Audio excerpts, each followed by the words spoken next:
Alors? Oui, allô, cher frère. Oui, comment allez-vous? Oui, ça va, bonsoir, ça va. Oui, ça va très bien.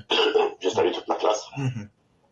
Les mères et les pères de la classe. Donc, particulièrement côté, je salue tes métiers.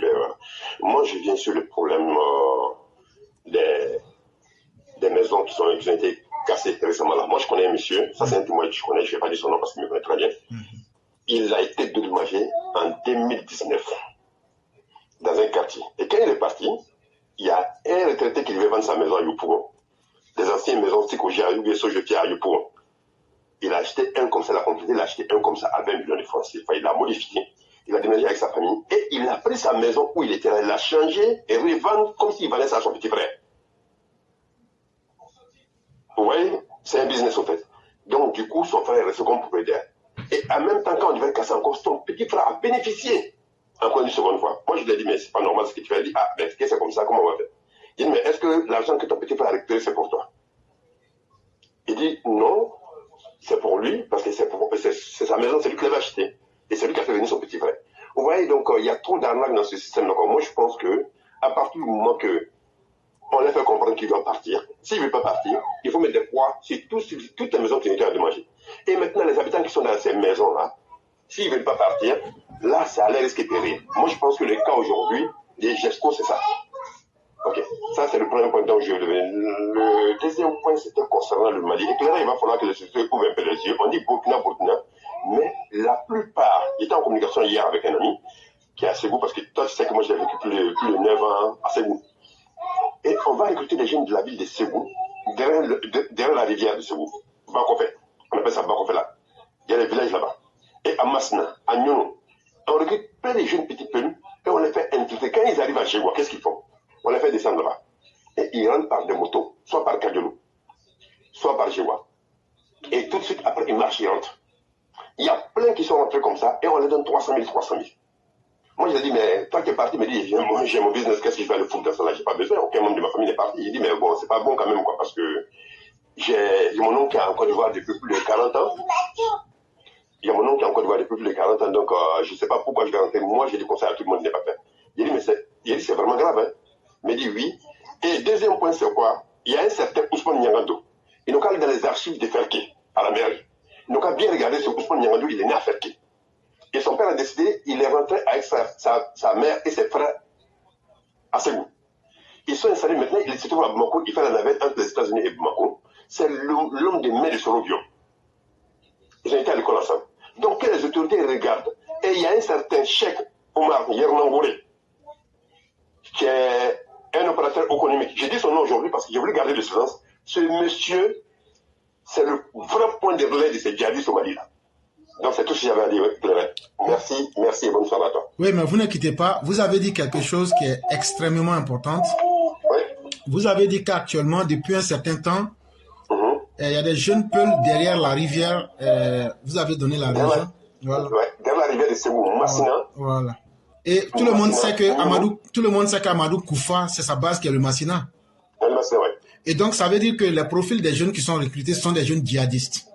C'est les djihadistes. Et on les fait rentrer et on leur remet 300 000 francs CFA. 300 000 francs CFA, ils sont formés, on dit Burkina, mais il y en a qui sont formés au Mali, on les fait passer par le Burkina.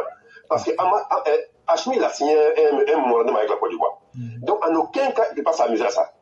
Donc, comme ils ont compris que ce mec-là, du Burkina, c'est un malade mental, donc il se sert de lui, au fait. Et lui, il pense que c'est parce qu'il est le plus fort, mais il se sert de lui. Tout part du Burkina. Mais toute la stratégie est ficelée à Bamako. Et ce que vous avez dit, ces personnes-là peuvent se mélanger dans ces réfugiés qui viennent et demain porter le coup fatal dans les villes, dans les villages. Tout à fait. Okay. Tout à fait. Et arrivé à la frontière à Jewa, ils descendent. Et quand ils rentrent à pied. Et juste devant, on les prend, on les récupère pour les envoyer devant. Parce qu'il y a des pistes villageoises, il y a des pistes dans la forêt et dans la savane. Voilà. Et pas sur ces pistes. Donc il faut bien ouvrir les yeux sur le côté, la frontière du côté de Kadiolo du Mali et du côté de Jewa. Okay. Parce qu'à Jewa, ils font comme s'ils vont vers l'ONU.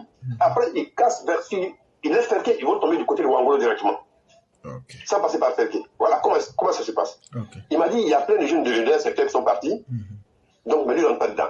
Et j'ai dit, deux noms aujourd'hui, les deux noms, ils n'ont qu'à ouvrir les yeux. Si Cheikh Omar Yernangouré et Merouba, son nom c'est Ousmane Nyangando, son surnom c'est Merouba, il est très bien connu. Et ça, c'est l'homme de main de Soros, c'est son ami d'enfance. Quand son père a décidé, ils sont rentrés définitivement au Mali. Et Soros a pu... On regarde Soros avec ceux-là, mais son homme qui tourne facilement, c'est celui-là. Puisque les gars ne peuvent pas sortir, les 5 colonnes ne peuvent pas sortir. Il y a au moins une dizaine de personnes qui sont mis sur au Mali. Donc celui-là n'est pas mis sur parce que ce n'est pas une autorité. C'est un homme d'affaires. C'est l'homme de main de Soros, son ami d'enfance. Depuis le premier, ils ont fait l'école primaire. Ce que j'ai dit, allez dans les annales de la mairie de faire quelque chose de vous allez connaître. Son père était grand commerçant à faire qu'il a connu. Voilà. Vraiment, cher René, merci pour les informations que vous donnez. Et je crois que si on les porte aujourd'hui à la place publique, c'est une manière aussi d'interpeller l'autorité lui-même. De prendre aussi... J'ai fait le nécessaire. Hein. Tu sais que bon, j'ai mon passage ici, j'ai fait le nécessaire. Effectivement. Mais je préfère aujourd'hui sortir ça sur la plateforme. Moi, je n'interviens pas toujours. Mais quand j'ai un truc vraiment important, parce que là, ils sont dans le dernier rempart. Ils veulent mettre un dernier coup fatal, au fait. Donc, cette dernière, il faut vraiment être vigilant. Et donc, ce que vous êtes en train de dire, ils sont dans une phase d'attaquer massivement la Côte d'Ivoire. Massivement. Avec une attaque qui sera vraiment mitigée, c'est-à-dire attaque djihadiste et en même temps attaque militaire. Voilà, c'est ça. Ils veulent vraiment attaquer. Ils s'en foutent. Ils sont plus dans la période de réflexion, en fait. Et qu'est-ce que vous dites à ceux qui disent qu'il faut que le gouvernement pardonne à Sorogium? Est-ce que vous avez quelque chose à dire? Non, moi, je ne pas. Non, si le gouvernement peut pardonner, il peut pardonner à Sorogium, mais moi, je dis qu'ils ne pardonneront pas à Sorogium. Je suis sûr, hein. Voilà, parce que vraiment, il était là la semaine. Pardon, excuse-moi. Il a failli sortir le nom. Il était là la semaine passée, donc ils ne pardonneront jamais à Sorogium. Le pardon à Sorogium, c'est la prison directement. Voilà. Il n'y a pas de problème. Voilà. Vraiment, merci beaucoup. Ça, tout le monde peut dormir sur ça tranquillement. Voilà. Par des recours vraiment clairs. Non. Voilà, ils pardonneront pas. Il n'y a pas de problème. Et on le pardonne, son pardon, c'est la prison. Vraiment, merci. Et la libération des souris, c'est une stratégie aussi. Hein, donc voilà.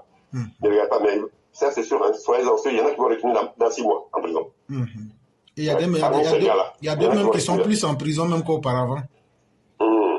Mais il y en a qui vont repartir encore. Il y en a qui vont repartir. Cette fois-ci, ce sera pour du bon. Ok. Vraiment, merci infiniment pour ce que vous avez dit. Et je vous avais des choses extrêmement importantes qui doivent vraiment attirer l'attention des uns et des autres. Vraiment, merci beaucoup, cher René. Et que la bénédiction et la grâce... Les 2 noms que j'ai donnés, il y a les 2 noms, il ne faut pas les oublier. Le direct est là déjà. Tout est enregistré. Voilà. Tout est enregistré. Ok, il n'y a pas de souci. Merci infiniment. Merci et très bonne soirée à tout le monde. À vous, bonne émission. Merci beaucoup.